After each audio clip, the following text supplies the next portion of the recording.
चलिए आज जरा समय में पीछे चलते हैं, 70 साल से भी ज्यादा पीछे, और देखते हैं कि तब सेल्फ इंप्रूवमेंट के बारे में लोग क्या सोचते थे। हम समझने वाले हैं मार्च 1953 की अखंड ज्योति पत्रिका में दी गई एक गाइड को। तो सवाल ये है कि आज से 70 साल पहले सेल्फ इंप्रूवमेंट आखिर दिखता कैसा था। चलिए इसी सवाल का जवाब ढूंढते हैं, समझने की कोशिश करते हैं कि उस जमाने में एक मीनिंगफुल लाइफ का मतलब क्या होता था। तो हमारे हाथ में जो है वो कोई पूरी किताब नहीं है, बल्कि ये एक टाइम कैप्सूल जैसा है। मार्च 1953 में छपी एक मैगजीन की विषय सूची, मतलब उसका टेबल ऑफ कंटेंट्स, और यकीन मानिए इसी लिस्ट में उस दौर के नजरिए के सारे सुराग छिपे हैं। ठीक है, तो इसमें सबसे पहली बात क्या थी? 1953 का ये जो ब्लूप्रिंट है ना, वो शुरू होता है सबसे बुनियादी चीज से, शरीर और मन। मतलब किसी भी बेहतर जीवन की नींव ही शारीरिक और मानसिक स्वास्थ्य को माना गया था। देखिए यहां पर क्या क्या है: स्वास्थ्य की रक्षा, प्राणायाम की जरूरत, ब्रह्मचर्य, और साथ ही स्नान के वैज्ञानिक तरीके। कितनी दिलचस्प बात है ना?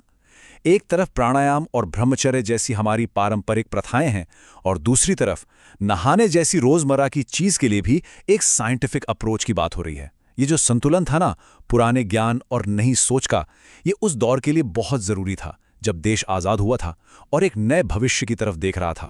लेकिन बात सिर्फ शरीर की नहीं थी, ये नींव सिर्फ फिजिकल नहीं थी। एक मजबूत पावरफुल माइंडसेट बनाना ये भी उतना ही जरूरी था। और इसके लिए क्या कहा गया वो देखते हैं। बस ये एक लाइन देखिए, सदा उज्जवल भविष्य की आशा कीजिए। है ना पावरफुल?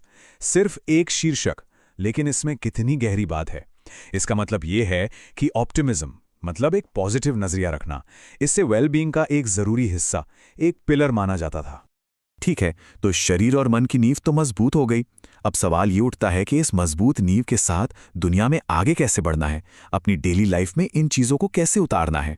और यहीं पर आता है दूसरा पिलर, एक स्किलफुल प्रैक्टिकल लाइफ जीना। ये हिस्सा इस पर फोकस करता है कि मैगजीन ने लोगों को उनके रोज के काम, उनके रिश्तों और उनकी जिम्मेदारियों के बारे में क्या गाइडेंस दिया।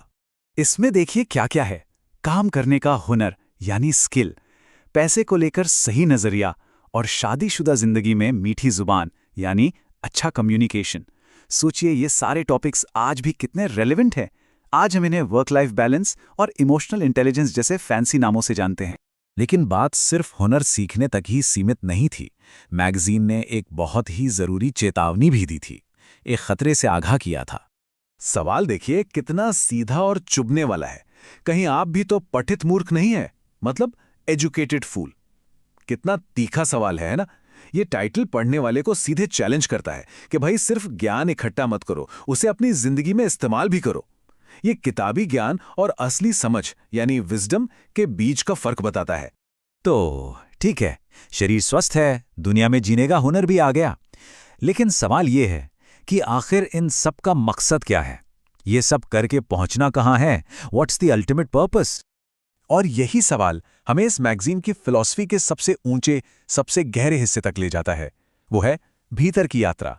यहां यह साफ हो जाता है कि एक हेल्दी बॉडी और एक स्किलफुल लाइफ, ये सब दरअसल एक बड़े आध्यात्मिक लक्ष्य तक पहुंचने की सीढ़ियां थीं। ये जो टाइटल्स हैं, ये खुद ही सब कुछ बता देते हैं। पवित्र जीवन की ओर, चैत्र मास की नवरात्रि आ रही है, अपनी आराध्य देवी से, ये सब सीधे सीधे स्पिरिचुअल प्रैक्टिस, डिवोशन और एक पवित्र जिंदगी जीने की तरफ इशारा कर रहे हैं। तो ये बिल्कुल साफ है कि आखिरी मंजिल आत्मिक विकास ही थी। और ये सारी बातें, ये सारी तैयारियां हमें एक ही सेंट्रल आइडिया की तरफ ले जाती हैं, एक बहुत ही पावरफुल कमांड जो इस पूरे इश्यू का सार है, और वो है अपने को पहचान, नो thyself। यही था असली लक्ष्य। ये जो टाइटल था, ये एक बड़ी कविता के रूप में था, और यही है मंजिल, सेल्फ रियलाइजेशन। बाकी सारे लेख तो बस इस मंजिल तक पहुंचने की तैयारी थे। तो हमने 3 पिलर्स देखे: पहला, शरीर और मन की नींव; दूसरा, दुनिया में जीने का हुनर; और तीसरा, आध्यात्मिक लक्ष्य। अब इन सब को जोड़कर देखते हैं कि पूरी तस्वीर क्या बनती है। और इस एक शब्द में व्यावहारिक अध्यात्मवाद यानी प्रैक्टिकल स्पिरिचुअलिटी, पूरी फिलॉसफी का निचोड़ आ जाता है। विषय सूची का ये जो एक लेख है, ये सब कुछ समझा देता है। ये एक बहुत ही रेवोल्यूशनरी आइडिया था कि आध्यात्मिकता का मतलब दुनिया से भागकर पहाड़ों में चले जाना नहीं है, बल्कि एक हेल्दी बॉडी और दुनिया में अपने काम को कुशलता से करते हुए जीना ही आध्यात्मिकता है। ये शरीर, संसार और आत्मा, इन तीनों को जोड़ने वाला एक कंप्लीट फिलॉसफी है। तो आखिर में हम ये समझते हैं कि 1953 का ये जो ब्लूप्रिंट था, ये कोई अलग अलग हिस्सों में बटी हुई सलाह नहीं थी। ये एक पूरा सिस्टम था, एक स्वस्थ शरीर, एक कुशल जीवन और आखिर में खुद को जानने की यात्रा। सब कुछ एक दूसरे से जुड़ा हुआ। और अब आखिर में एक सवाल हमारे लिए है, खुशी और कामयाबी का ये जो 70 साल पुराना नक्शा है, क्या आज हमारे अपने नक्शे से बहुत अलग है? क्या आज भी हमारी खुशी इन्हीं 3 चीज़ों पर नहीं टिकी है? अच्छी सेहत, अच्छा काम और खुद की गहरी समझ? ये सवाल आज भी उतना ही ज़रूरी है।